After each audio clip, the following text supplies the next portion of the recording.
Today we have a Vietnam veteran on with us, and he's from this immediate area. His name is David Rice. You could start by just giving us some personal background so people can know where you grew up. I grew up in the Twin Cities. My dad worked for Northwest Airlines as a mechanic, and I lived there basically all my growing up years. West St. Paul, actually. Graduated from high school in 1968, at the height of the war in Vietnam. Didn't really have money for college, didn't really have plans, didn't really know what I wanted to do with my life. So it was pretty clear I was going to be drafted. And I'd actually thought about going into the military anyway. And so I talked to a recruiter, and the Marine Corps allowed for a 3-year enlistment as opposed to 4 years in the Navy or Air Force. And I didn't want to be drafted. And of course, talking to the recruiter, I was told that I might get some, if I enlisted, I might get some additional training, electronics, whatever. So I joined up in August of 1968, went to boot camp in San Diego, finished boot camp and my initial training in December of 68.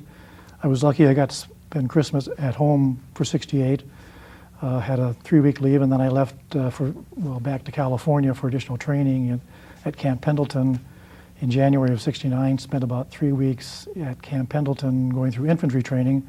My basic MOS was an 0311 in the Marine Corps, that's basic infantry, rifleman, and left the U.S. on early February of 1969.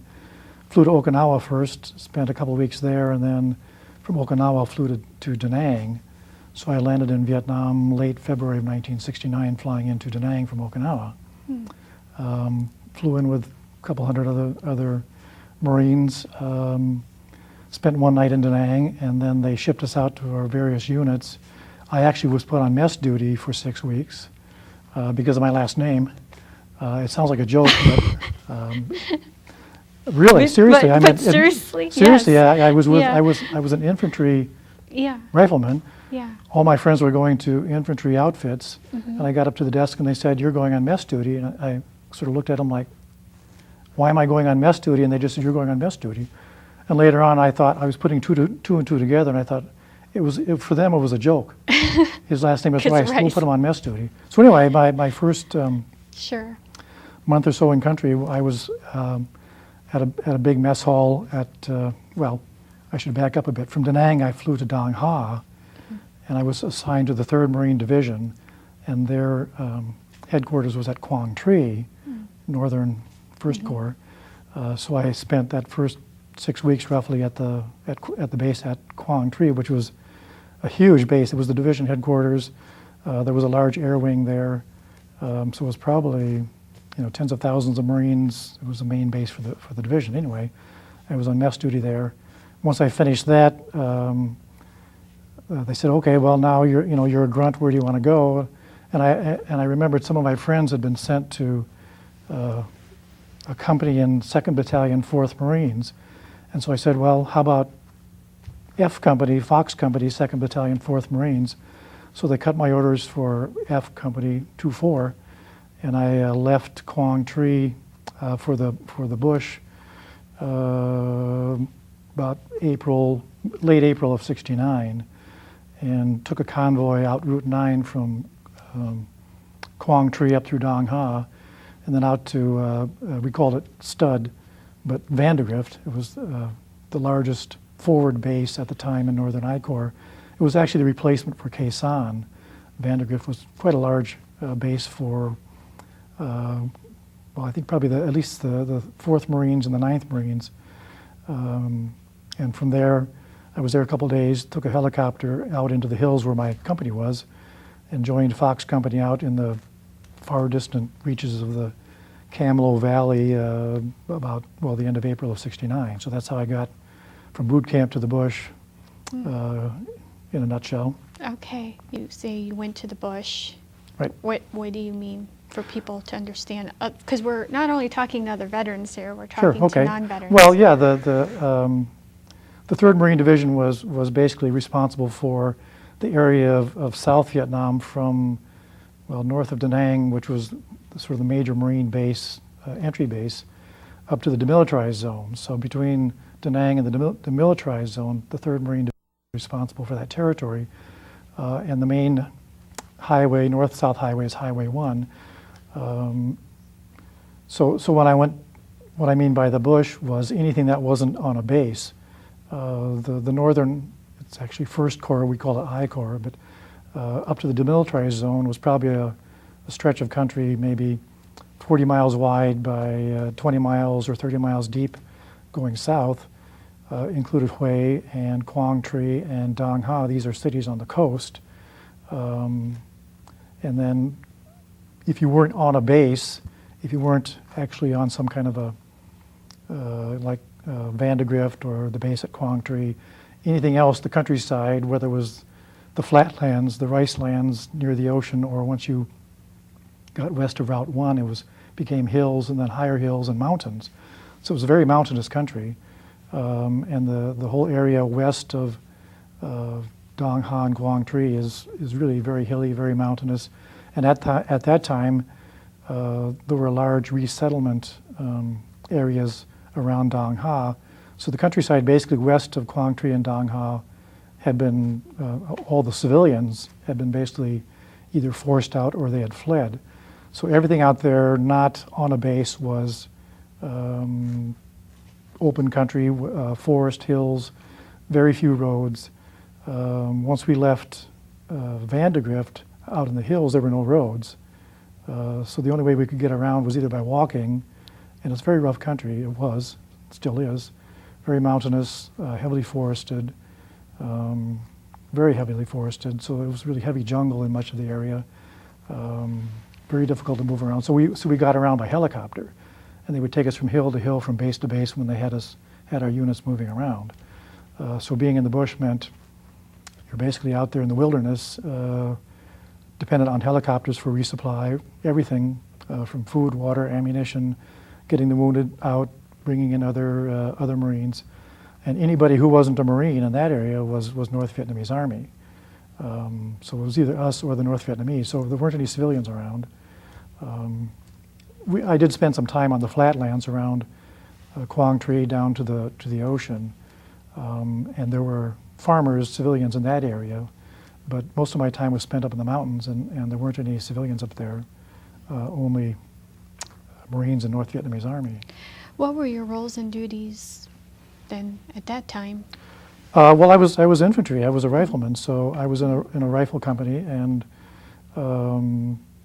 guarding. We would have fire support bases or smaller bases on hilltops, and sometimes we could be on these hilltops. We could be guarding the bases, and then running patrols. Most of our time was spent either patrolling through the jungle, setting ambushes, looking for the enemy while they were looking for us. And some of the patrols were quite long, but it was basically cutting your way through the jungle or following the trails, looking for the North Vietnamese Army on long patrols or on ambushes or listening posts, or just basically being an infantry man, rifleman, out in the forest, the jungle, the countryside. It was all smaller scale unit actions. I was in a company which would have been maybe 120 to 130 Marines, but typically we were broken down into platoons, and our platoon would probably be 30 to 40 Marines in the platoon. We would have a 60 millimeter mortar attached to each platoon, and then machine gun teams. But it was basically infantry with machine guns and mortars, patrolling the countryside, setting up ambushes, trying to find the enemy before they found us, I guess is the simplest way to put it. And they were everywhere. The North Vietnamese, I mean. So you've seen a lot of them then?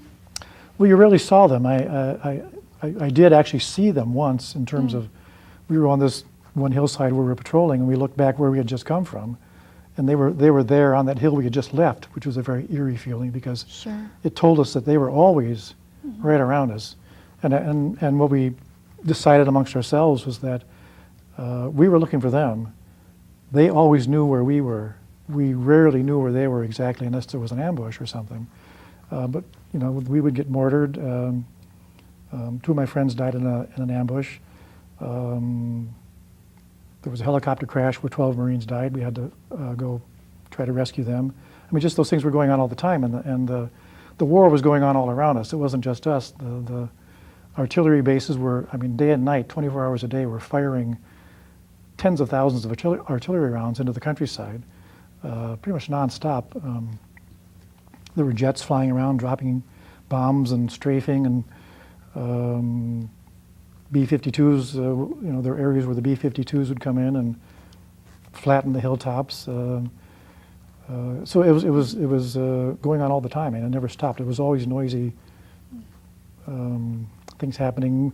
You know, we felt fortunate because we had so much fire support. You know, we could call in naval gunfire from ships off the coast if we needed to. Jets would come in from Da Nang or Quang Tri. Helicopters, gunships would come in if we called them in if we were being attacked. And you know, there were things that were going on around us where I remember another hillside being attacked where you could see all the tracers going around. It was some distance away, but we could hear the radio talk about an attack going on, and we could call in the spooky gunship, you know, the old DC-3 that had, you know, the miniguns, and we could see them firing, and you know, they could fire so fast, 6,000 rounds a minute. It was, you know, every fifth round is a tracer. It's a red tracer, and it would look literally like a line. You couldn't see the break between the bullets. It was a red line. Wow. From the spooky down to wherever they were firing. So I mean, we had just tremendous firepower. I mean, we just wrecked the countryside. I mean, I was on Mutter's Ridge, which was right near the DMZ, and again, it's a long set of hills up there. They were pretty much totally blasted barren. But there had been fighting up there, Marines fighting the North Vietnamese. By the time I was there, it had been going on for 3 years up on that particular ridge, and it was just, I mean, there's really nothing left from the hillside, you know, for 100 meters down the hillside. It was just totally burned, bombed, blasted, barren. And we went up there and we were ambushed at one point, and 2 of my friends died. Your 2 friends that died, how did they die, may I ask? We were patrolling on this ridge, Mutter's Ridge, and the company was moving from one hill to another. We started out in the morning, and it was my platoon was leading the way, and just by happenstance, my squad was set up as rear protection as the platoon moved off from one hill to the next. The other squad of my platoon was leading the way. They were walking point, and they came up this hill, and again, I saw it from a distance, but the North Vietnamese had set up an L-shaped ambush where they had like a machine gun kind of across the path, and they had set up 4 claymores along the track. So when the platoon got up into this area, they blew the claymores, fired the machine guns, blew the claymores. What I saw was, I heard these explosions, you know, like boom, boom, boom, and then there was this huge black cloud that came up, you know, the hill that I could see very close by, and that was the ambush. The 2 guys killed were Rocky Delisle and Ricky Loomis. There were 7 or 8 other Marines wounded, including, I think, our platoon commander at the time. But Rick and Rocky were killed by the claymores and the blast. So that's the kind of thing that you would run into. We were mortared occasionally, and on one occasion we were on a small hill just again near Mutter's Ridge. That was a bad area, but we were mortared from a location, and as we were coming in by helicopter, and as I got off the helicopter, we were kind of getting organized, and we heard this, you know, thump, and we knew what it was, and the round landed down the hill, and they just walked the mortar rounds up the hill at us, probably 82 millimeter mortars. We managed, my platoon managed to get off the hill before they started bracketing the landing zone, but there was a guy, Elton Davis, who was killed by one of the mortar rounds, shrapnel. So they sent us off looking for that mortar tube. We never found it, but they were in the area, and that's kind of the way things went. You looking for them, and they were looking for us. Mm-hmm. How did you have people that write to you while you were in Vietnam, like your family or friends, or? Mostly my family. Yeah, I got letters. My mom kept up a pretty good correspondence, and she would send chocolate chip cookies and that sort of thing. So my, family, mostly family members would write, and I would write back. We had pretty good mail service. It was sporadic, but every once in a while we'd get a bag of mail and letters from home. And in fact, I still have the letters I sent my mom. She preserved them. Oh, great. I couldn't keep the letters that she sent me. It was, you're always in the mud, the wet, the rain. Everything you had got wrecked, so I didn't even try to keep the letters. But the letters I sent my mom, she has, so I have copies of them. And later on, when I wrote Under Tiger Tooth, that was my chance to sort of, spill it out, get it out, tell it all. The good, bad, and the ugly. My parents never really asked me much about it. Even when I first came home, they didn't really ask me anything. And that was one of the things about my return. I guess that was the most striking for me, was how I was never, I guess, badly treated when I came back, in terms of being, spit upon or that kind of thing. But what I found was the most common reaction was, it was like a conversation stopper. Oh, you were in Vietnam? Then dead silence. People wouldn't know what to say or ask, and that was very true of my family. None of them spent any time really, what happened over there, Dave, kind of being more personal about it. I guess maybe they were waiting for me to say something. Sure. So in the book I did, but even now it's kind of a conversation stopper.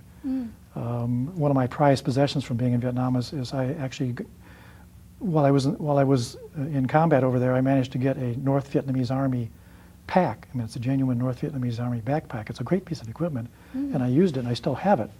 And I was at a family camping trip some years ago, and I was wearing it or using it. And one of the other family members said, "Well, that looks like an interesting old pack. Where'd you get it?" I said, "Well, it's the pack I carried in Vietnam." And it was like, he didn't know what to say. I mean, it stopped the conversation. So.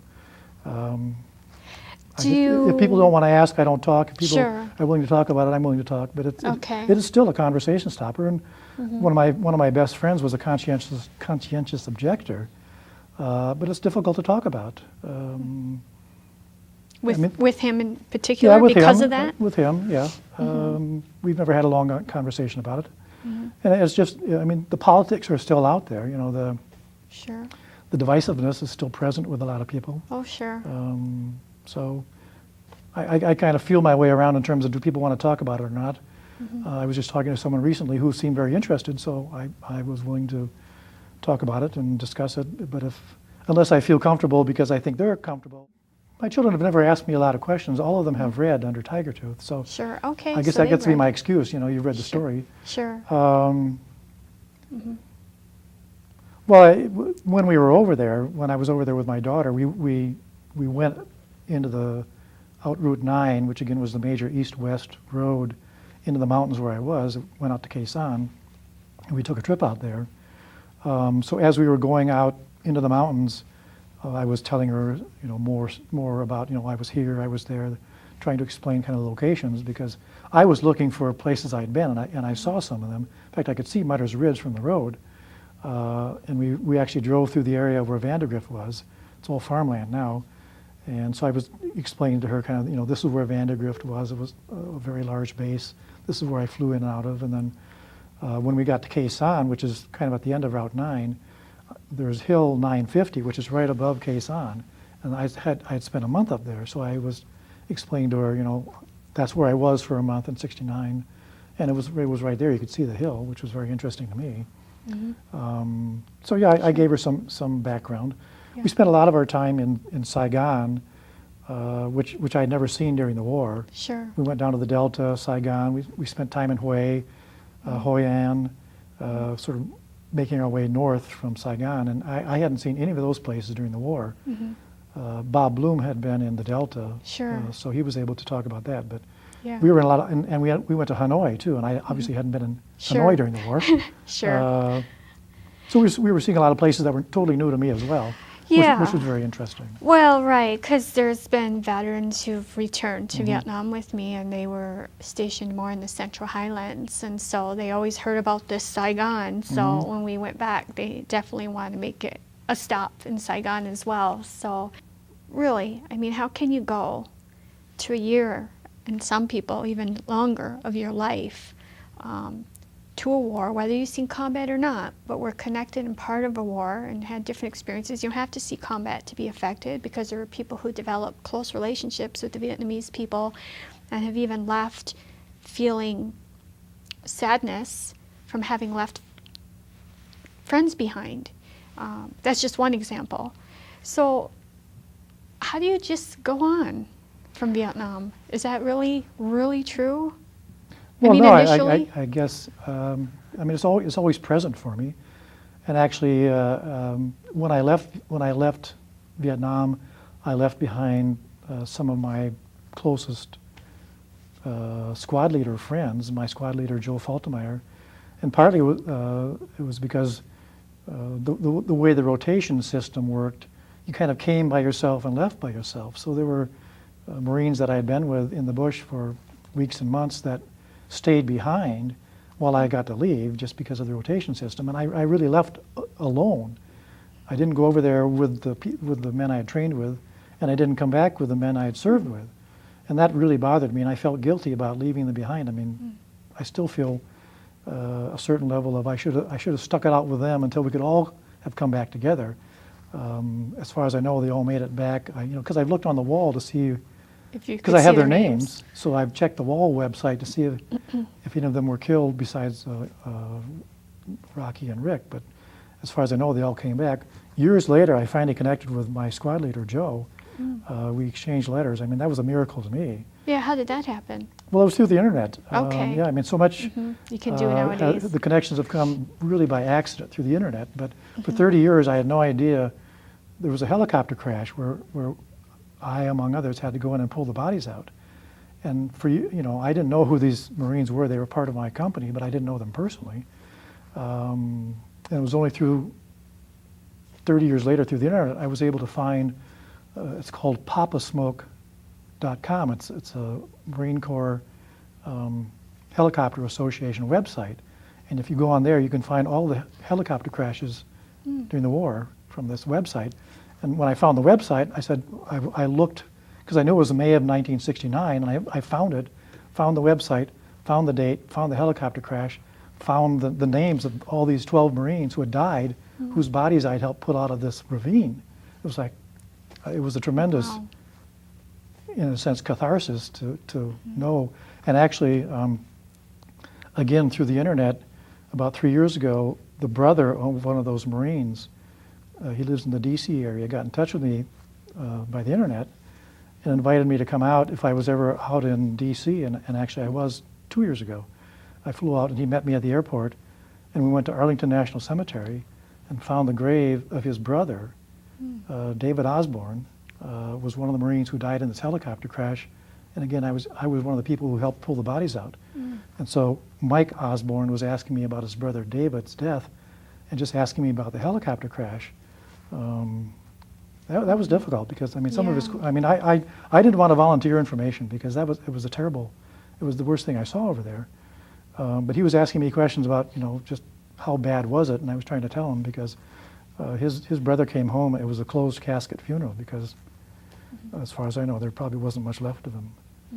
But again, those connections through the internet have been, for me, a tremendous